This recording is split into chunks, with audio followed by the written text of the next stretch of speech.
Tuhan, ada sukacita pagi ini.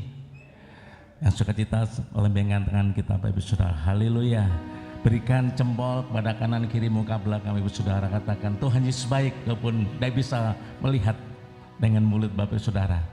Tapi mari kita menyembah Tuhan pagi ini, karena Dia Allah yang setia, amin. Dia Allah Immanuel yang tidak dapat memisahkan kasih kita kepada Dia. Terima kasih Tuhan.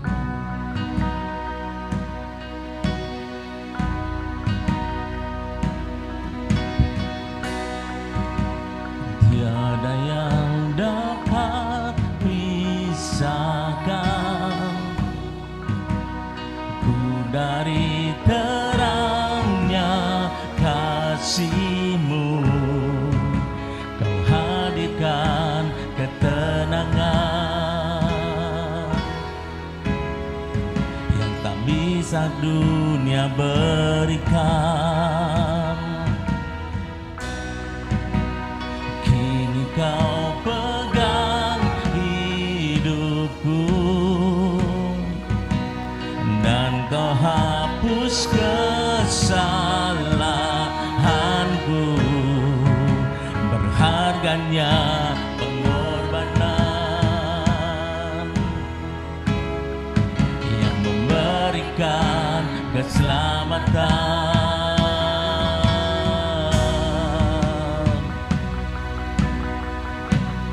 Kau hadir setiap langkah kami Tuhan. Kau hadir di setiap langkahku. Kami aman di dalam hadirat-Mu. Buktikan Engkau setia. Dan kami angkat tinggi tangan kami Tuhan, dan ku angkat tinggi tanganku, dan aku berserah kepadamu selamanya. Engkau setia.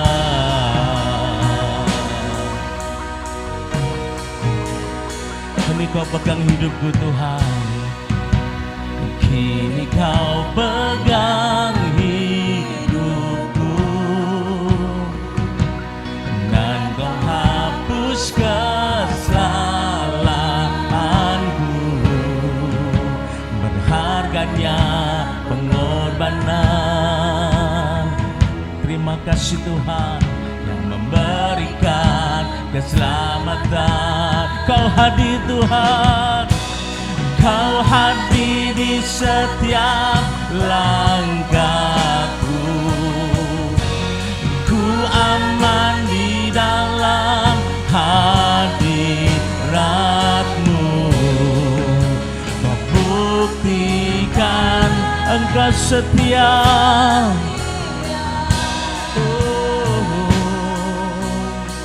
Terima kasih Tuhan. Kan ku angkat tinggi tanganku, dan aku berserah kepadamu selamanya. Engkau setia. Saudara Bapak sudah bangkit berdiri Bapak Saudara. Mari kita terus menyembah Tuhan. Mari kita terus menyembah Yesus sebagai Tuhan dan Juru Selamat kita secara pribadi. Pastikan Bapak Saudara melihat karya Tuhan dalam hidup Bapak Saudara. Selama beberapa bulan kita tidak tatap muka ibadah, tapi satu hal, Tuhan hadir di setiap kehidupan Bapak Saudara, amin. Jangan pernah tinggalkan ibadah bersama Tuhan Yesus, karena Yesus adalah setia.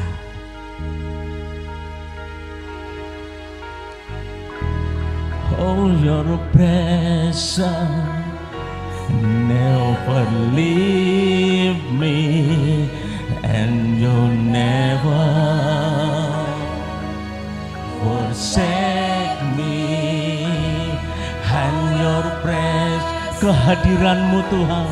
Never leave, tidak pernah meninggalkan kami, and never forsake me. How your presence, kehadirat-Mu never cease, tidak pernah meninggalkan hidup kami. Never forsake me. How you never leave me.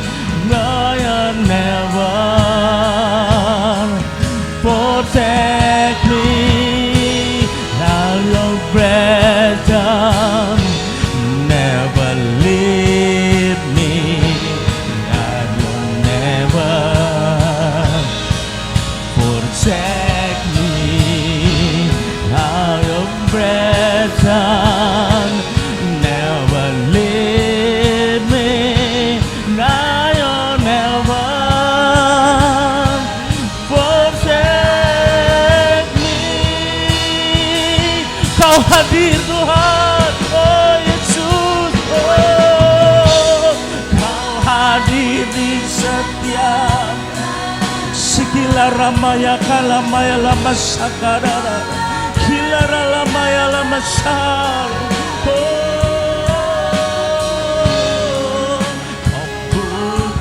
buktikan Engkau setia, dan kami angkat tangan tinggi kami Tuhan. Haleluya. Ku angkat tinggi tanganku, tandaku berserah kepadamu. Selamanya Engkau setia. Mari dengan perlahan kita sembah Tuhan. Kila ramaya lama sakadalalama. Berikan ucapan syukur Bapak Saudara. Haleluya. Dengan perlahan-lahan mari menyembah Tuhan. Bawa pujian-Mu yang terbaik.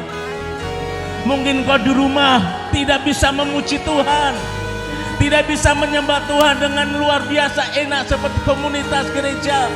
Tapi pastikan pagi ini masuk ke hadirat Tuhan. Dia adalah tempat yang terindah, tempat teraman, tempat yang dahsyat dengan kekuatan yang baru buat Bapak Ibu Saudara. Haleluya. Haleluya. Sakadarabayang, kami bawa pujian kami bawa penyembahan kami. Yesus, Yesus.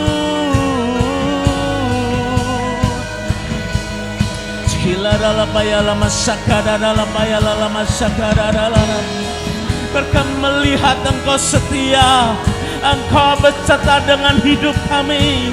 Karyamu, kasih-Mu boleh ada dalam setiap kami Tuhan.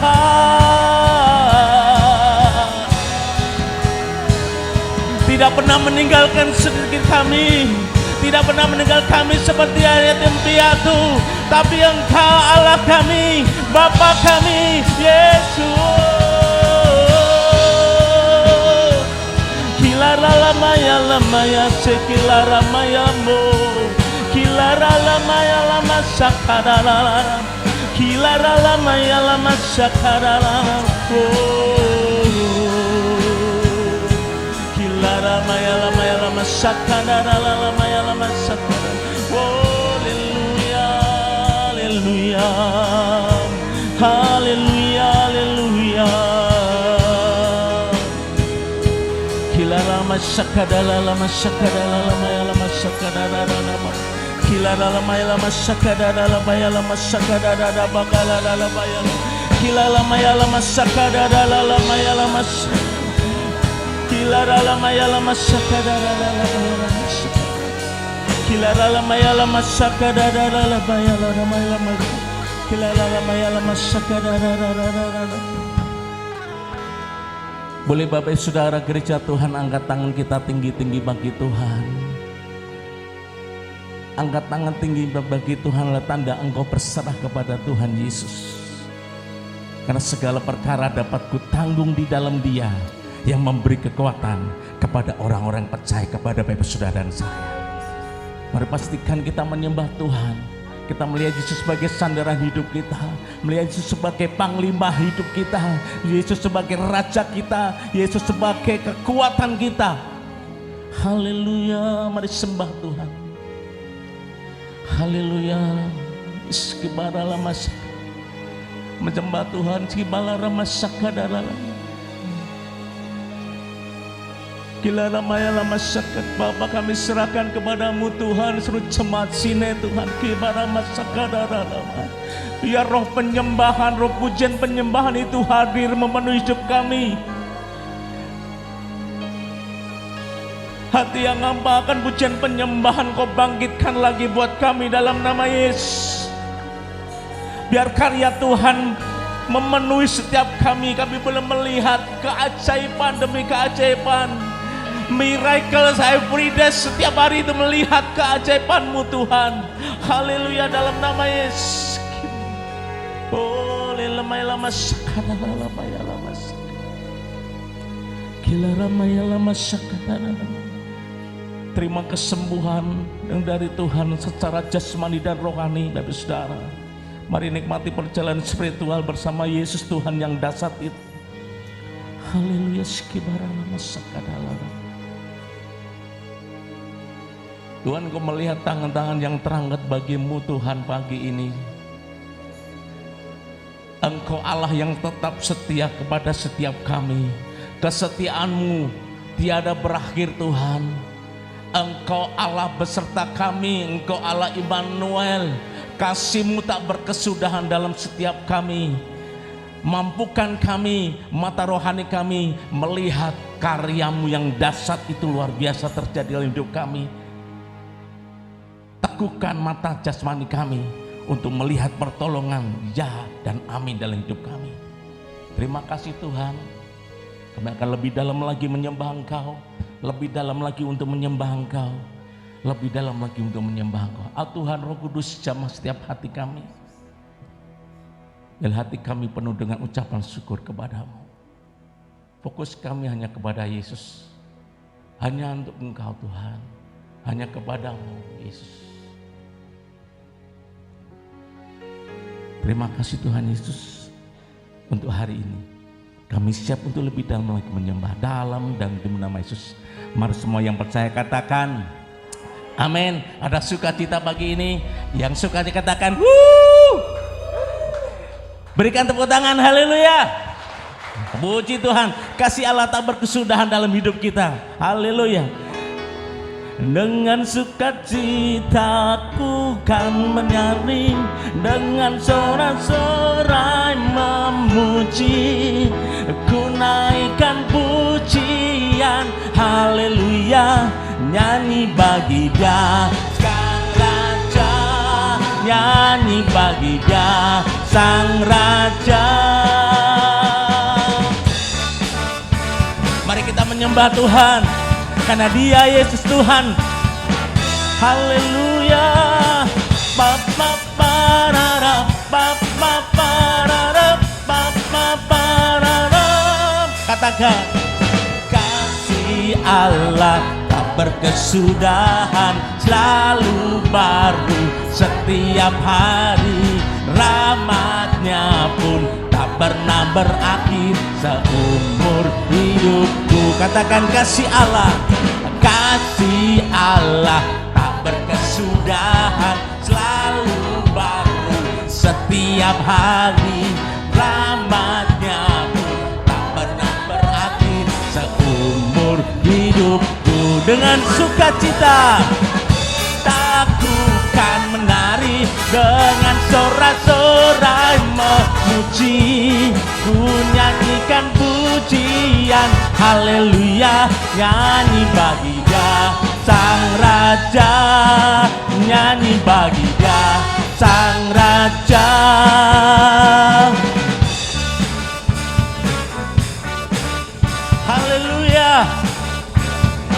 Katakan kasih Allahku, kasih Allah tak berkesudahan, selalu baru setiap pagi.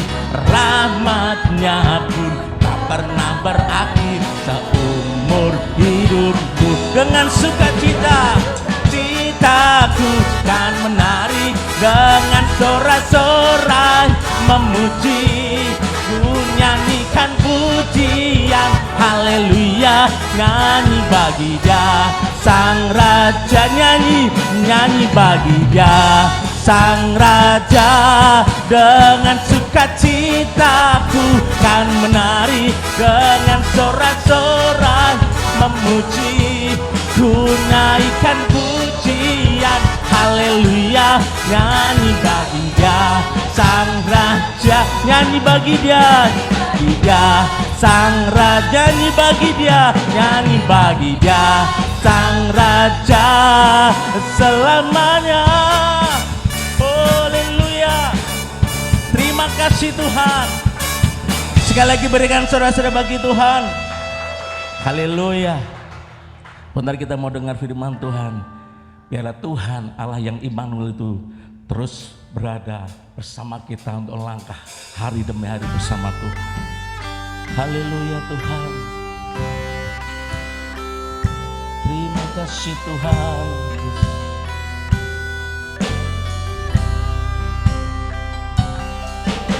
Terima kasih Tuhan. Haleluya.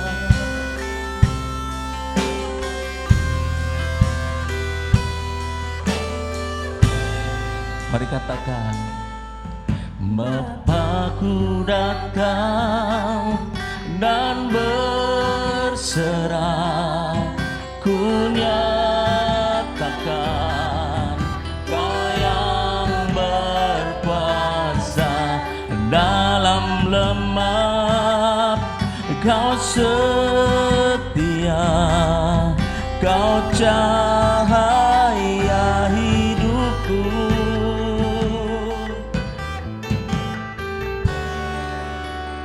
Kau kuatkan aku bertahan, Kau harapan dalam kesesakan. Kau buktikan kesetiaan-Mu Tuhan. Engkau Allah Immanuel.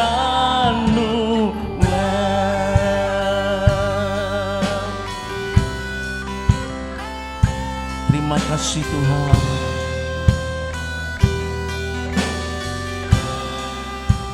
Mari katakan, Bapa-Ku datang untuk menyembah, ku nyatakan Kau yang bertata dalam lemah.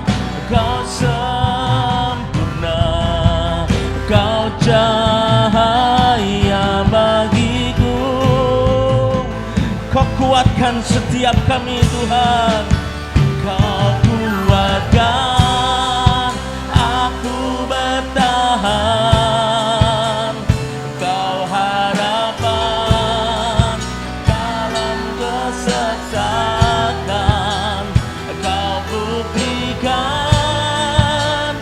kesetiaan-Mu Tuhan. Engkau Allah Immanuel. Kau kuatkan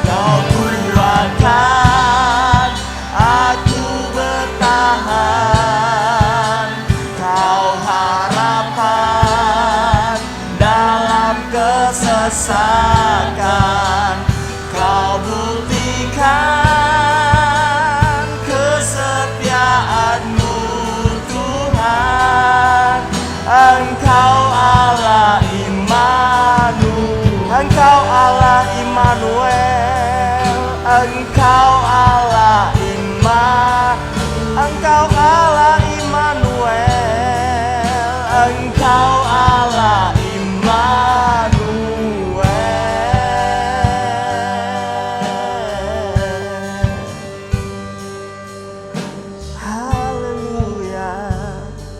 Kami bersyukur Tuhan, karena firman-Mu berkata Engkau menyertai kami untuk selama-lamanya. Kami bersyukur kami gak perlu berjuang sendirian. Kami bersama dengan Allah yang hidup, Allah yang mengasihi kami. Kesetiaan-Mu seperti perisai bagi kami. Kesetiaan-Mu seperti pagar tembok bagi kami. Kami aman dalam naungan kasih-Mu, sebab kasih setia-Mu kekal untuk selama-lamanya atas kami. Segala pujian, hormat, syukur kami persembahkan kepadamu Tuhan. Dan sebentar kami akan merenungkan firman-Mu. Bersabdalah Engkau di tengah-tengah kami, Engkau yang mengurapi setiap kami, biar kami boleh melihat keajaiban kasih setia-Mu melalui kebenaran firman-Mu. Terima kasih Tuhan, sedialah hati kami bagi Engkau. Dalam nama Tuhan Yesus kami berdoa dan bersyukur. Amin, amin. Silakan duduk Bapak Ibu Saudara. Terima kasih buat seluruh tim pujian penyembahan yang telah bersama-sama kita memuji menyembah Tuhan. Shalom Bapak Ibu. Shalom. Saya percaya anugerah Tuhan, kemurahan Tuhan limpah buat setiap kita, orang-orang yang terus menanti-nantikan Tuhan, terus berharap kepada Tuhan, dan kita percaya bersama dengan Tuhan yang terbaik Tuhan siapkan buat kita. Amin. Tema firman Tuhan hari ini adalah karya Allah di tengah masalah. Bapak Ibu, kalau saya bertanya siapa yang ingin berkat, saya percaya kita semua akan mengangkat tangan dan antusias. Tapi kalau saya bertanya siapa yang pengen masalah, nah, itu yang saya percaya setiap kita sebisa mungkin menghindari masalah. Karena masalah itu sesuatu yang tidak menyenangkan buat kita. Tetapi percayalah Bapak Ibu Saudara, selama kita bernafas, selama kita masih hidup di dunia ini, kita tidak harus menghadapi persoalan, harus menghadapi masalah. Entah itu persoalan rumah tangga, bisnis kita, pekerjaan kita, keuangan kita, kesehatan kita, studi kita, atau hubungan kita, atau apapun juga. Setiap kita pasti menghadapi persoalan. Tapi kita percaya bahwa di tengah-tengah masalah justru itu menjadi kesempatan buat kita untuk menikmati, untuk melihat karya Allah yang besar di dalam kita. Amin. Kita akan merenungkan firman Tuhan yang terambil di dalam Yohanes pasal yang ke-9. Yohanes pasal 9 ayat yang pertama dan seterusnya. Kita akan merenungkan Yohanes pasal 9. Saya akan membacakan ayat yang pertama sampai ayat yang ketiga terlebih dahulu. Firman Tuhan berkata demikian. Waktu Yesus sedang lewat, ia melihat seorang yang buta sejak lahirnya. Murid-muridnya bertanya kepadanya, "Rabi, siapakah yang berbuat dosa? Orang ini sendiri atau orang tuanya sehingga ia dilahirkan buta?"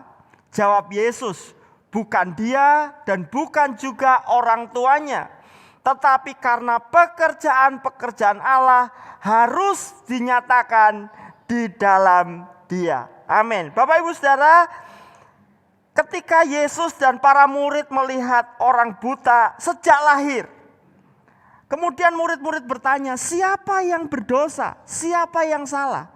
Apakah orang ini sehingga dia terlahir menjadi buta atau kedua orang tuanya? Pertanyaan ini adalah pertanyaan yang normal pada waktu itu, karena pada zaman itu mereka percaya bahwa segala penyakit, setiap kemiskinan, penderitaan, atau apapun masalah dalam kehidupan itu pasti disebabkan karena dosa. Itu sebabnya dalam perjanjian lama, bahkan dalam masa-masa Yesus pelayanan, orang-orang cacat, entah itu lumpuh, entah itu buta, atau cacat yang lainnya, tidak diizinkan masuk ke bait suci.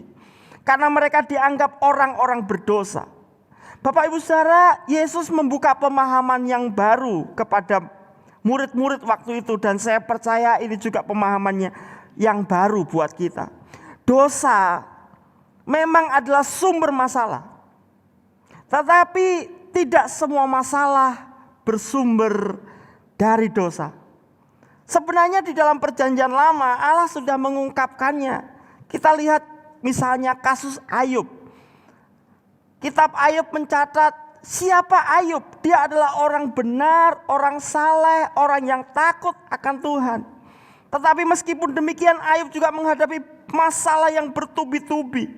Kehilangan anaknya, kehilangan hartanya, kehilangan kesehatannya. Dan saudara, kalau kita melihat dalam seluruh kitab Ayub, sahabat-sahabat yang menghormati Ayub, sahabat-sahabat yang dekat dengan Ayub datang kepada Ayub. Dan kalau saudara tahu, selain menghibur, mereka juga menyalahkan Ayub. Mereka menuduh bahwa Ayub telah berbuat dosa kepada Allah. Tetapi kalau kita melihat dalam kitab Ayub, dalam kasus Ayub, masalah muncul itu bukan karena dosa dan kesalahan Ayub, tetapi karena iblis hendak mencobai dan menjatuhkan iman Ayub. Dan Allah mengizinkan itu terjadi. Kenapa? Karena Allah ingin menunjukkan karyanya dalam hidup Ayub. Bapak Ibu Saudara, melalui penderitaan Tuhan menarik Ayub untuk mengenal pribadinya lebih dekat lagi, untuk mengenal kasih setia Allah lebih lagi, untuk mengenal kuasa Allah lebih lagi. Lewat penderitaan Tuhan menarik Ayub supaya Ayub bisa melihat dan mengalami karya Allah di dalam hidupnya. Itu sebabnya ketika para murid bertanya kepada Yesus, siapa yang berdosa? Apakah orang ini atau orang tua mereka? Yesus tidak menjawab dengan tegas, atau Yesus tidak fokus dengan pertanyaan murid-murid. Yesus justru menegaskan bahwa masalah adalah kesempatan. Bukan dia atau bukan juga orang tuanya, tetapi karena pekerjaan-pekerjaan Allah harus dinyatakan di dalam dia.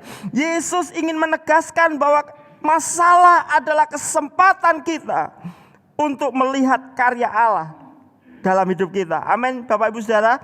Jadi fokus Yesus bukan mengapa seseorang mengalami masalah, tetapi bagaimana supaya setiap masalah itu dapat digunakan untuk memuliakan Allah. Apa yang Yesus ajarkan kepada kita manakala kita menghadapi persoalan-persoalan hidup, entah masalah ekonomi, kesehatan, rumah tangga, atau apapun itu. Apa yang Yesus ajarkan kepada kita? Paling tidak ada dua hal di tengah-tengah kondisi ketika kita menghadapi situasi yang tidak adil, tidak menguntungkan, kita menghadapi permasalahan dan persoalan hidup. Yang pertama, mari miliki sikap yang benar saat menghadapi masalah. Mari miliki sikap yang benar saat menghadapi persoalan.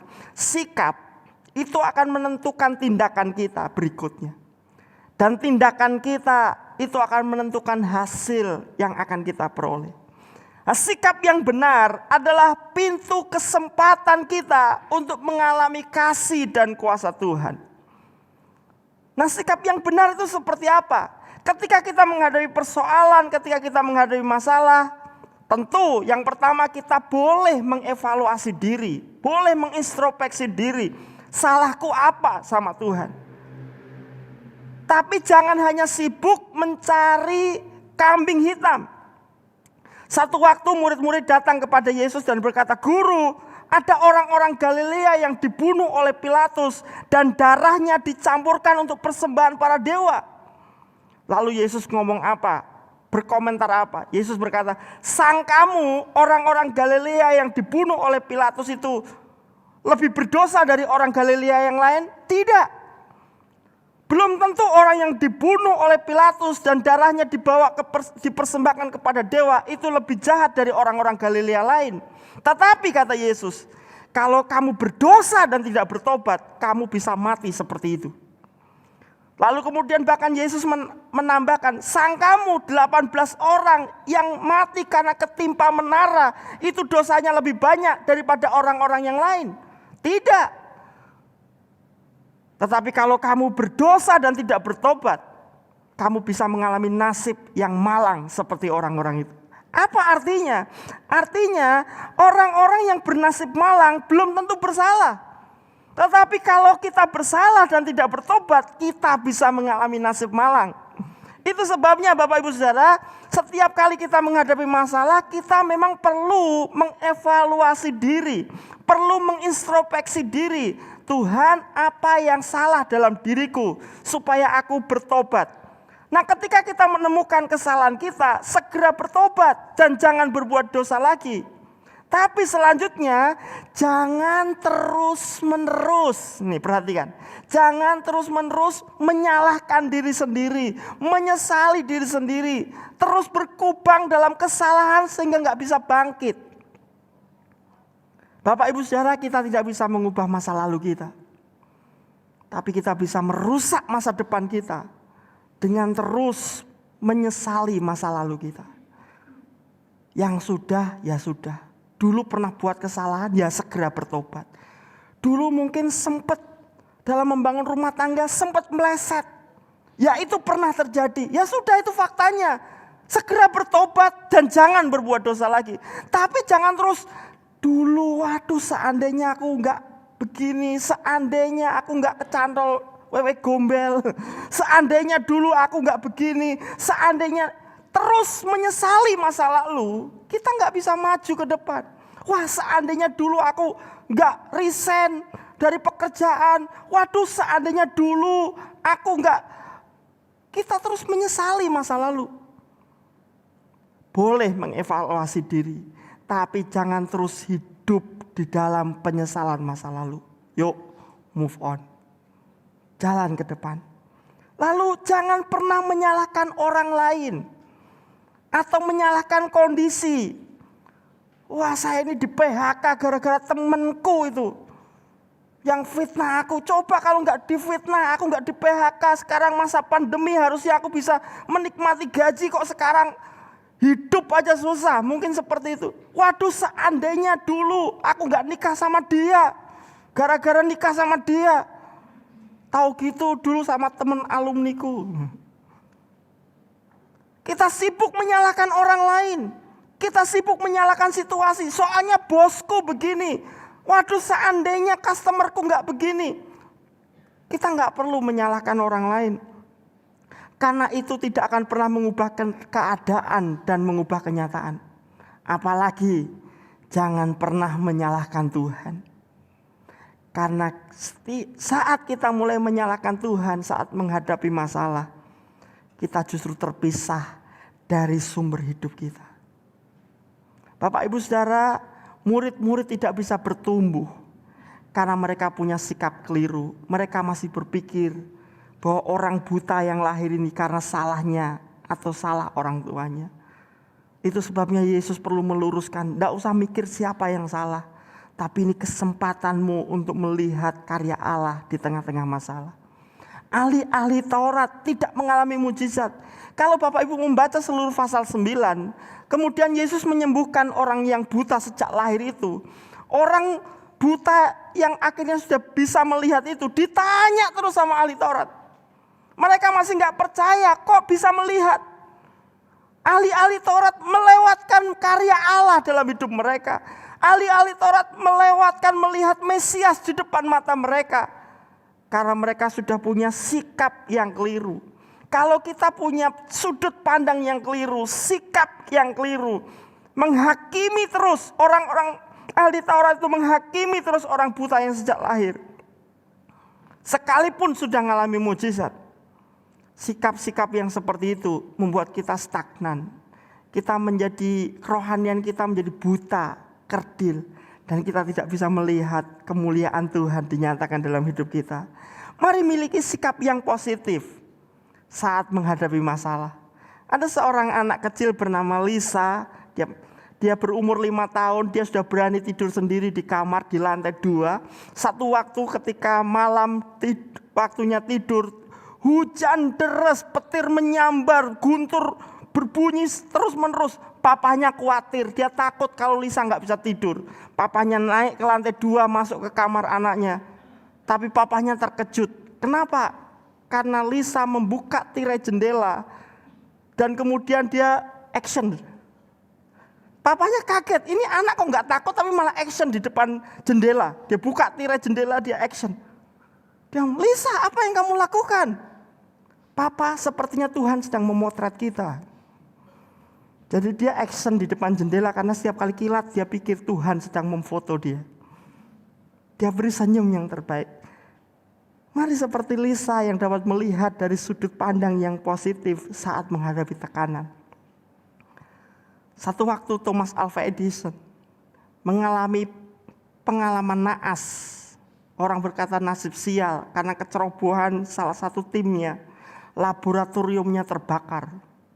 Saudara tahu ketika laboratorium tempat penelitian Thomas Alva Edison terbakar hebat. Apa yang dilakukan Thomas Alva Edison? Dia telepon istrinya dan dia berkata, sayang cepat kemari ke laboratorium. Ajak anak-anak, kita punya kembang api terbaik dan terbesar yang pernah kita lihat. Laboratorium kalau meledos itu kan berarti buahnya yang gak cuma sekedar terbakar. Karena banyak alat-alat kimia dan fisika di situ. Semua meledak kayak kembang api. Mama cepat datang, ajak anak-anak biar kita melihat kembang api terbaik, terbesar yang pernah kita lihat. Saudara, Thomas Alva Edison kehilangan jutaan dolar kalau dihitung zaman sekarang. Alat-alat yang begitu lengkap musnah.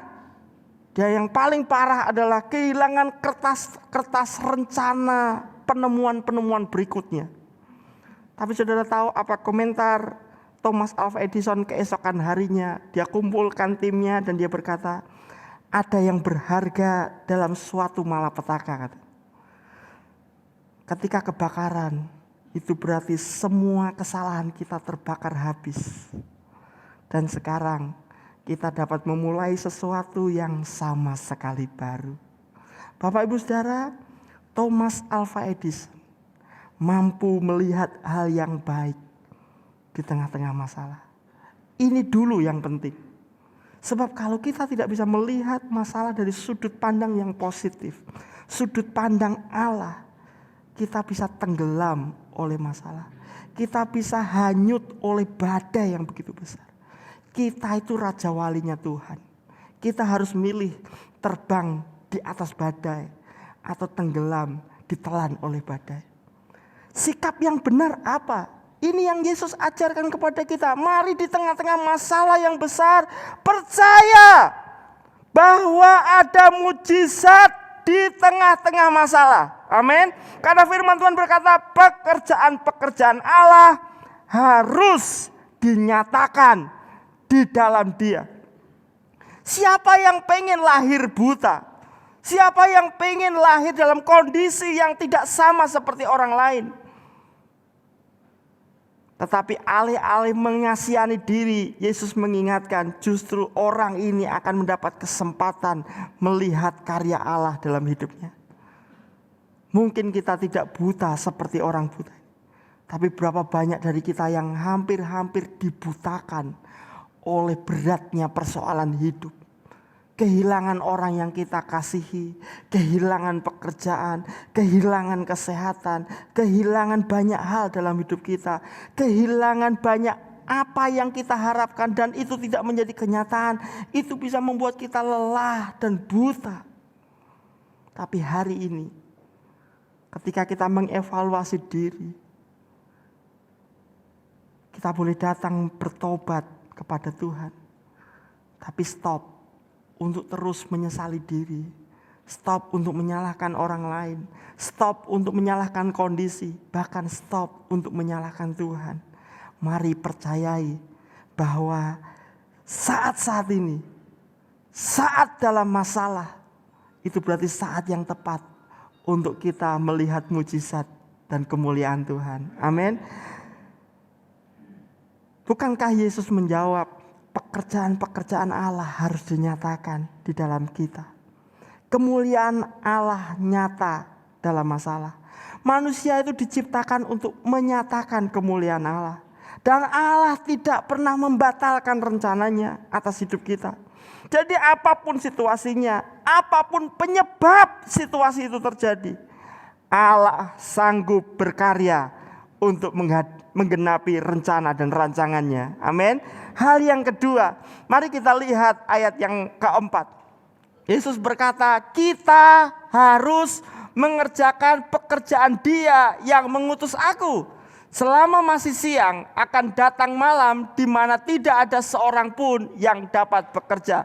Ayat 5, selama aku di dalam dunia, akulah terang dunia. Saudara perhatikan, Yesus kemudian berkata, kita harus. Yesus menggunakan kata apa? Kita. Apa artinya? Kita itu berarti Yesus bersama murid-murid. Dan kalau firman Tuhan datang kepada kita, Yesus bersama Bapak Ibu Saudara dan saya. Kita ngapain? Kita harus mengerjakan pekerjaan Dia. Artinya orang-orang percaya dipanggil Tuhan untuk menjadi mitra Allah, menyatakan kemuliaannya. Begitu ada masalah, sebenarnya Tuhan hendak bermitra dengan kita. Supaya melewati hidup saya, lewat hidup Bapak Ibu Saudara, karya Allah dinyatakan di tengah-tengah kita. Dan apa kuncinya? Kuncinya ayat yang kelima. Selama aku di dalam dunia, akulah terang dunia. Gelap itu identik dengan masalah. Gelap itu identik dengan kebutaan dan tidak tahu mesti ngapain. Tapi Yesus berkata, akulah terang dunia. Yesus adalah sumber solusi. Yesus adalah sumber pencerahan. Dan kalau Yesus itu sumber, Yesus memberikan sebuah undangan istimewa buat saudara dan saya. Tuhan ingin bermitra dengan kita. Yuk, kamu mau enggak ngalami mujizat Tuhan? Kamu mau enggak melakukan karya-karya Allah yang besar lewat aku? Bapak Ibu Saudara, Tuhan mau kita menjadi mitranya untuk melakukan dan mengalami mujizat dan kemuliaan Tuhan. Bagaimana kita bermitra dengan Tuhan? Sederhana sekali. Jangan sia-siakan waktu untuk menyesali diri. Mari gunakan waktu kita untuk membangun iman dan mencari kehendak Allah. Di tengah-tengah masalah, mari kita minta kepada Tuhan untuk mencelikkan mata kita. Sehingga kita dapat melihat sisi-sisi positif dan menemukan rencana Allah yang indah di balik masalah yang mungkin sedang terjadi atas hidup kita. Bapak Ibu Saudara, Daud adalah orang yang berulang kali mengalami situasi-situasi yang gelap. Dihimpit oleh begitu banyak masalah. Bahkan Daud menggambarkan dirinya seperti hidup dalam lembah kekelaman.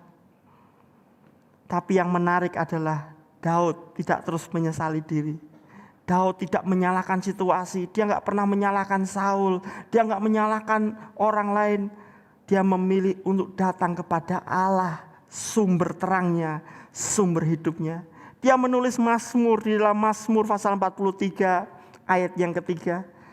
Yang kedua adalah Tuhan bersama kita menghadapi masalah. Mazmur pasal 43 ayat 3. Suruhlah terangmu dan kesetiaanmu datang, supaya aku dituntun dan dibawa ke gunungmu yang kudus dan ke tempat kediamanmu. Mazmur ini ditulis ketika Daud harus berlari ke sana kemari dikejar-kejar Saul.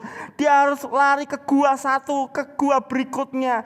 Dia harus bersembunyi ke padang gurun satu, ke padang gurun berikutnya. Di tengah-tengah situasi yang gelap dan tidak menentu, Daud berkata, suruhlah terangmu dan kesetiaanmu datang, supaya aku dituntun dan dibawa kemana saudara? Ke gunungmu yang kudus, ke tempat kediamanmu. Daud percaya bahwa kalau terang Tuhan itu turun atas hidupnya, perjalanannya akan naik dan tidak pernah turun. Bahkan sampai kepada puncak kemuliaan di mana Allah hadir di sana. Bagaimana terang Tuhan itu datang? Daud bersaksi kepada kita, firman-Mu itu pelita bagi kakiku dan terang bagi jalanku. Bapak Ibu Saudara, bagaimana kita bermitra dengan Allah? Karena Yesus menegaskan kita, Tuhan bersama kita untuk menghadapi setiap persoalan. Kalian gak sendirian, bahkan kalian akan bermitra.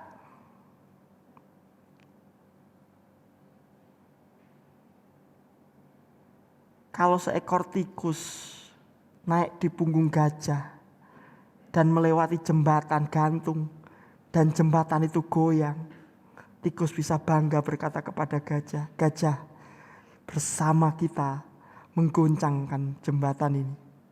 Padahal kalau tikusnya lewat jembatannya nggak bakal goyang. Tapi Tuhan mengajak kita bermitra untuk menggoncang jembatan. Tuhan mengajak kita untuk melihat mujizat dan perkara-perkara yang besar. Apa yang Yesus mau? Jangan buang-buang waktu untuk menyesali diri. Jangan buang-buang waktu untuk menyalahkan situasi. Gara-gara kamu tuh cerewet terus sampai usahaku morat-marit bu cerewetin terus.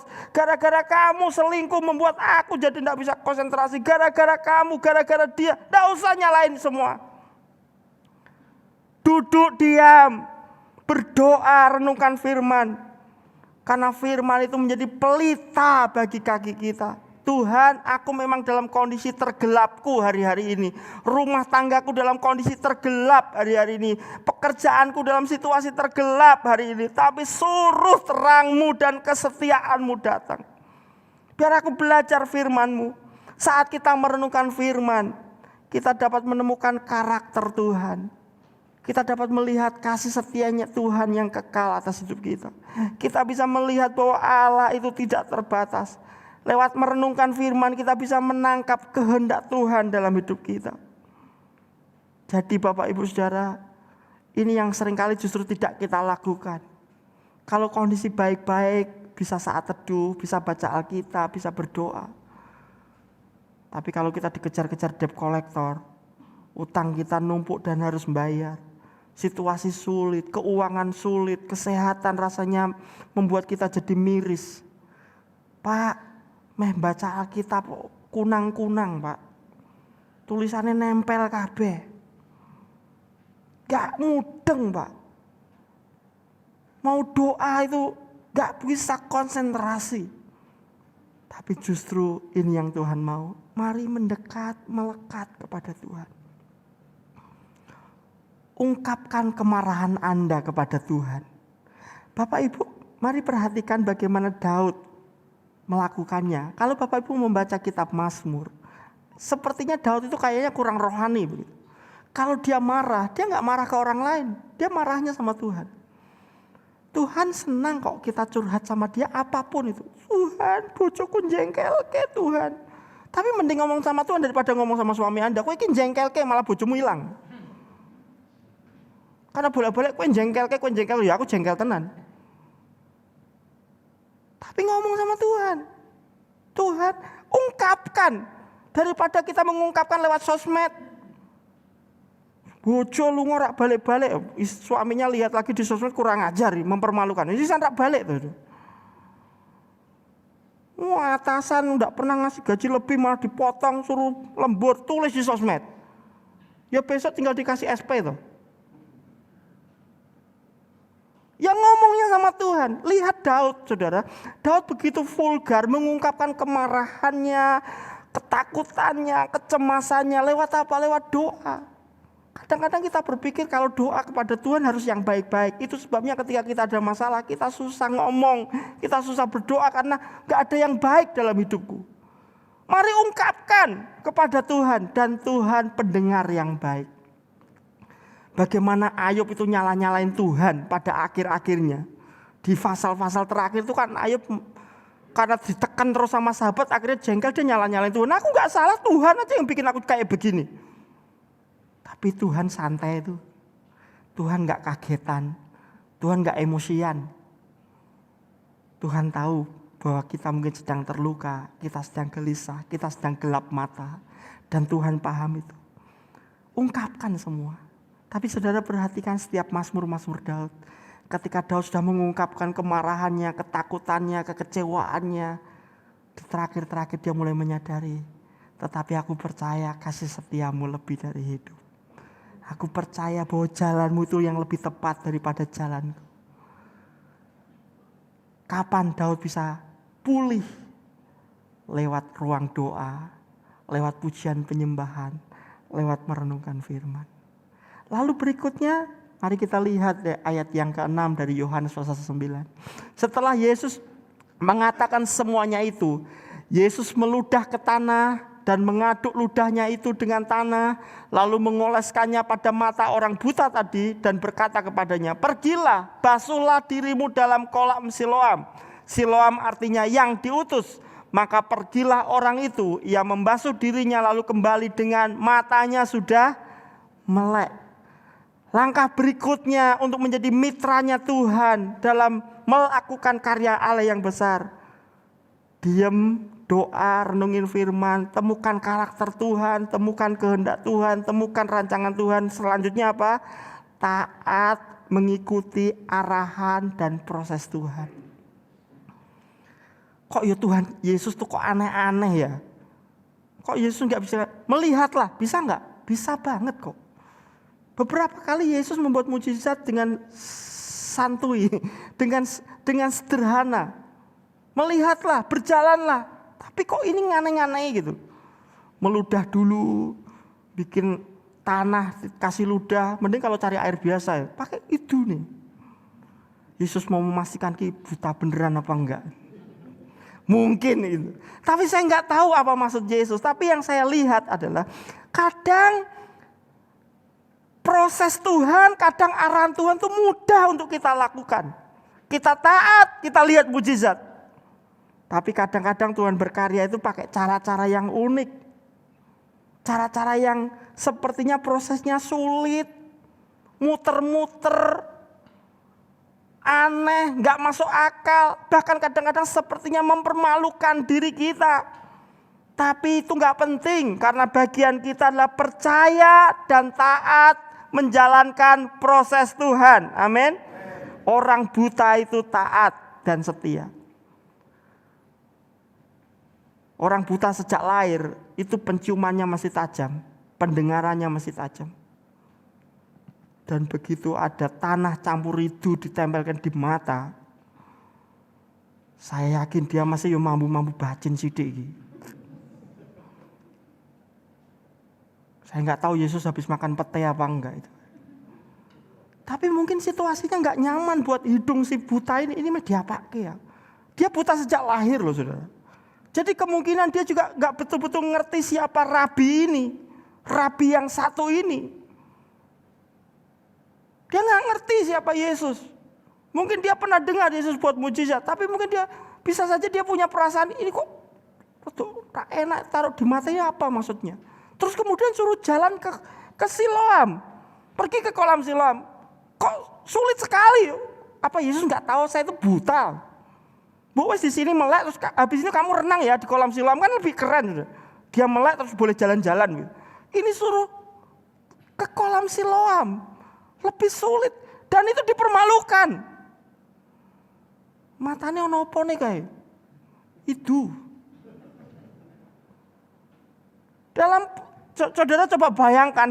Kita kan pengennya doa dan langsung dijawab kan. Saudara sakit. Berdoa. Bukannya sembuh. Tambah sakitnya tambah parah. Berobat ke sana. Duitnya tambah habis. Dan gak terjadi apa-apa. Sampai pada titik. Ketika aku iso opo-opo, mujizat datang atas kita. Kadang-kadang situasinya dibuat Tuhan begitu. Tapi bagaimanapun caranya, bagaimanapun prosesnya. Justru ini tantangannya. Kalau Anda dan saya percaya, taat aja dulu. Jalani dulu. Kesulitan keuangan. Doa sama Tuhan. Malah datang temennya juga ngutang sama kita. Malah ada orang yang nipu kita. Malah ada orang yang bikin gak baik sama kita. Dan itu kadang-kadang melelahkan kita. Seringkali prosesnya tidak mudah dan sepertinya tidak masuk akal. Tapi jika kita taat dan setia, kita akan mengalami mujizat. Amin Bapak Ibu Saudara. Saya pernah menceritakan seorang tokoh, seorang yang cinta Tuhan. Dulu dia usaha fotokopi. Diberkati Tuhan, dia cinta Tuhan, usaha fotokopi, dia laris biasa. Begitu dia buka fotokopian laris, sebelah juga buka fotokopian. Itu biasanya begitu. Semua buka. Tapi dia doa lagi sama Tuhan. Tuhan ini kompetitorku semakin banyak. omsetnya mulai menurun. Dia doa sama Tuhan, dia nanya Tuhan, Tuhan kasih hikmat. Ya sudah, kalau yang lain buka usaha fotokopi, ya kamu jualan mesin fotokopi. Wah, dia dapat ide baru. Dia mulai searching kemana, keluar kota, kemana, nyari mesin-mesin fotokopi. Yang baru, yang bekas didandani lagi, dijual lagi. Dan ringkas cerita, dia punya usaha baru. Yang dulunya cuma sekedar fotokopi, sekarang jualan alat-alat fotokopi, onderdil fotokopi, mesin fotokopi. Dan Tuhan memberkati hidupnya. Ada yang gak seneng, dilaporin polisi, dituduh melakukan penyelundupan, urusan sama pihak berwajib. Dan dia tidak boleh keluar kota. Dia dikenakan wajib lapor seminggu sekali. Dan bisnisnya nyari barang. Zaman dulu, belum seperti sekarang. Dia tidak bisa keluar kota, gimana dia nyari barang-barang. Usahanya tiba-tiba macet. Bapak Ibu, dia bisa memilih untuk marah kepada orang yang telah berlaku curang kepada dia. Dia bisa marah kepada Tuhan. Dia bisa berkata, Tuhan, aku udah pelayanan, aku udah bayar persepuluhan, aku udah secinta Tuhan. Kenapa kok diizinkan seperti itu? Tapi Bapak yang satu ini memilih untuk terus merendahkan diri, terus bersyukur sama Tuhan, terus mencari wajah Tuhan, terus berdoa sama Tuhan. Lama-lama omsetnya turun. Karena ada masalah hukum. Dia terus turun. Dan dia nggak bisa obah istilahnya. Karena dia dikenakan wajib lapor seminggu sekali. Dia nggak boleh pergi keluar kota. Kira-kira beberapa bulan. Kondisinya semakin turun. Imannya juga semakin teruji. Milih marah sama Tuhan, apa milih bersyukur. Milih nyari, santet kayak orang itu yang... Atau tetap belajar bersyukur sama Tuhan, berserah sama Tuhan. Puji Tuhan, Bapak yang satu ini betul-betul belajar untuk berespon benar. Dia percaya bahwa Allah turut bekerja dalam segala sesuatu untuk mendatangkan kebaikan bagi orang-orang yang mengasihi Dia. Kira-kira setelah beberapa bulan, 3-4 bulan begitu, dia dikenai wajib lapor setiap 1 minggu sekali dia ke kantor polisi. Hari itu dia dijadwalkan absen jam 9 pagi. Tapi sampai kantor polisi tidak terlayani dengan baik. Dia nanya, kapan saya dipanggil? Nanti nunggu sebentar, jam 9. Nunggu di kantor polisi sampai jam 10. Tanya lagi sama petugas, kapan Pak saya dipanggil? Saya tunggu dulu. Jam 11, jam 12, 3 jam. Gak bisa kemana-mana, tapi gak ngapa-ngapain juga di kantor polisi. Perutnya mulai lapar. Tapi dia gak bisa pergi. Nanti kalau pas dia keluar dipanggil, gak datang kan jadi masalah. Tapi dia lihat di pagar kantor polisi itu, ada bapak-bapak jualan singkong rebus, saudara. Dibungkus daun pisang. Buat ganjel. Saudara. Dia pergi ke sana, dia beli singkong rebus, bungkus daun pisang. Sambil nunggu panggilan dia makan. Tapi ketika makan, tiba-tiba dia merasakan sesuatu yang Tuhan memberi hikmat. Ini kok telo ini enak ya. Ini kalau diolah sedikit lagi, dikasih kemasan yang lebih bagus lagi, mungkin harganya akan lebih baik. Habis makan singkong, dipanggil, urusan kantor polisi selesai, dia pulang, besoknya dia beli singkong banyak, saudara. Dia mulai pergi ke dapur, dia mulai coba olah itu singkong. Singkong rebus, singkong goreng, dicampur-campur bumbu-bumbu yang aneh-aneh. Kasih yang pedas sedikit, kasih ini. Lalu kemudian dia bungkusi dengan bungkus yang baik, dia taruh di dekat mesin fotokopinya. Orang fotokopi sambil ditawari makanan itu. Ternyata laris manis singkongnya. Harganya naik, lebih baik daripada yang singkong biasa. lebih laris daripada mesin fotokopinya. Ketika usahanya naik, 1 bulan berikutnya diberitahu oleh pihak kepolisian, Anda tidak terbukti bersalah, tidak bisa dilanjutkan ke proses berikutnya. Kasus selesai. Akhirnya usaha mesin fotokopinya jalan, tapi sekarang dia punya usaha yang lebih maju. Orang bilang itu tela-tela.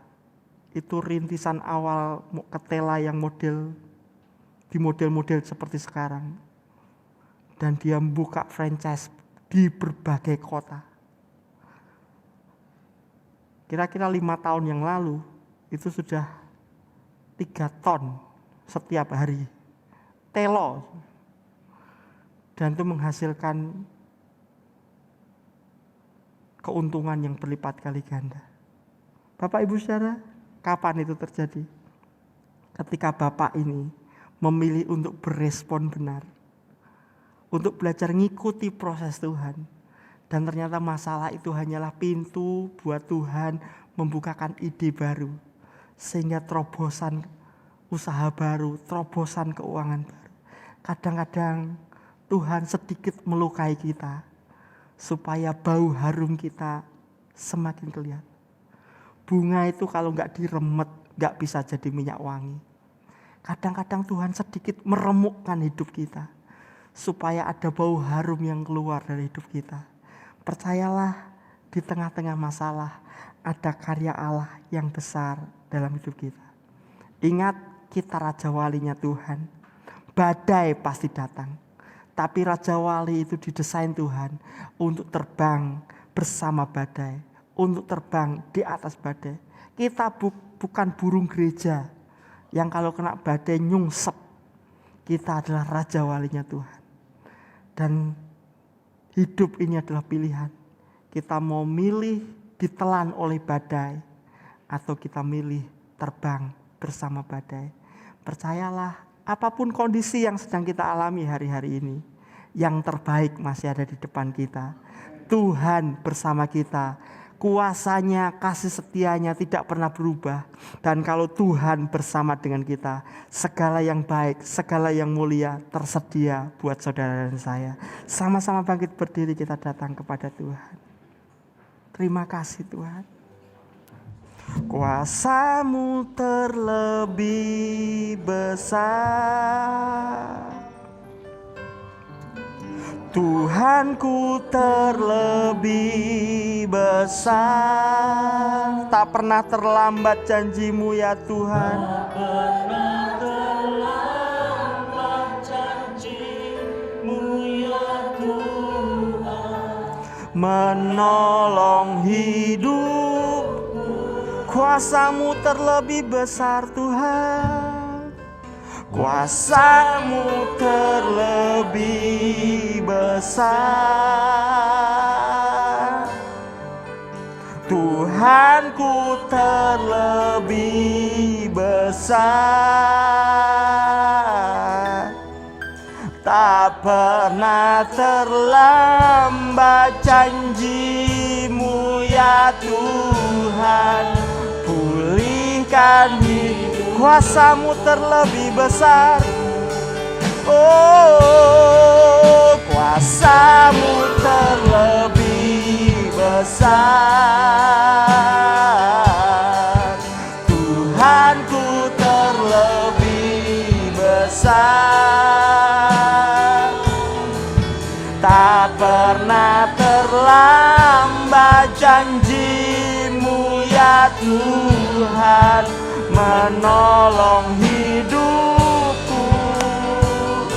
Oh, kuasa-Mu terlebih besar. Oh, Tuhanku terlebih besar. Tak pernah janji-Mu ya Tuhan, pulihkan. Katakan, ku percaya Kau bekerja mendatangkan kebaikan. Ku percaya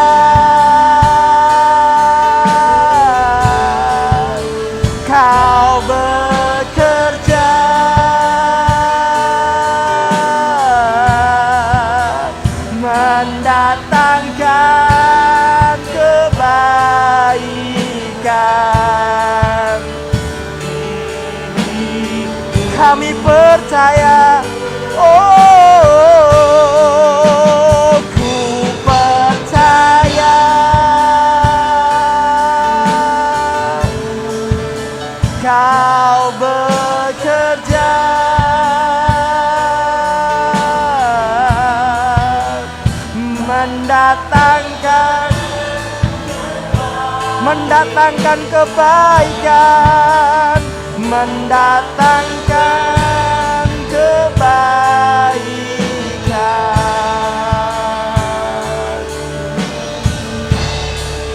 Kuasa-Mu terlebih besar,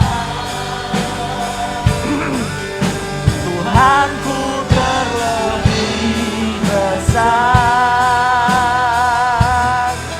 Tak pernah terlambat janji-Mu ya, tak pernah terlambat, tak pernah terlambat janji, tak pernah terlambat, tak pernah terlambat janji-Mu ya Tuhan. Pulihkan hidupku,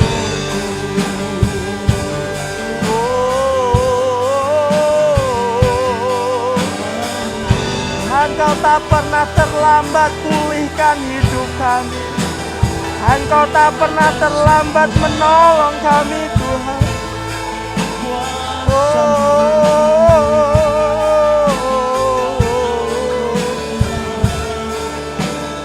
Haleluya.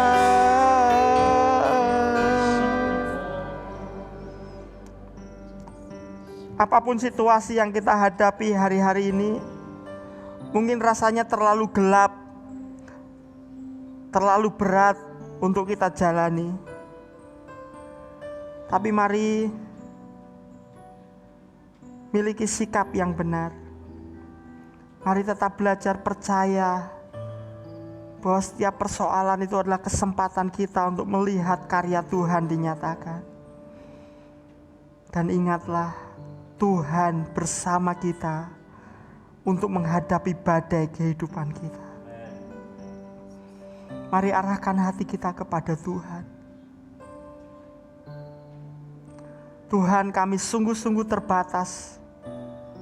Tanpa Tuhan kami gak bisa berbuat apa-apa. Kekuatan kami, sumber daya kami, pengalaman kami, koneksi kami terbatas Tuhan.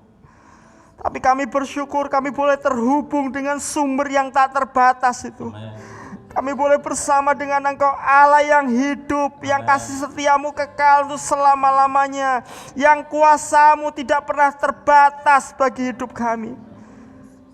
Ulurkan tangan-Mu untuk memberkati kami.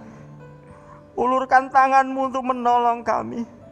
Bila mana hati kami terasa gelap karena ditutupi oleh awan-awan persoalan, hanya Engkau menerangi mata hati kami. Suruhlah terang-Mu dan kesetiaan-Mu menuntun kami, sehingga kami boleh berjalan naik ke gunung Tuhan yang penuh kemuliaan. Kami boleh masuk dalam hadirat-Mu dan mengalami kemenangan demi kemenangan.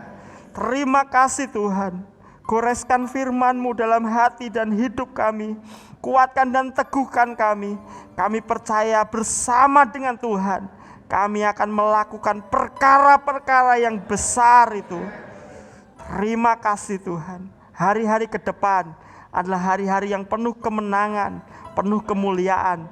Manakala kami terus tinggal dekat dengan Engkau, kami mau terus taat dan setia berjalan menurut rancangan dan arahan-Mu. Terima kasih Tuhan. Kami bersyukur buat ibadah pagi hari ini. Bila mana kami akan mengakhiri ibadah kami akan membawa persembahan persepuluhan kami kepada Tuhan. Biarlah kami melakukannya karena kami percaya bahwa apa yang kami lakukan itu adalah bagian ketaatan dan kecintaan kami kepada Tuhan. Tuhan membalas berlipat kali ganda.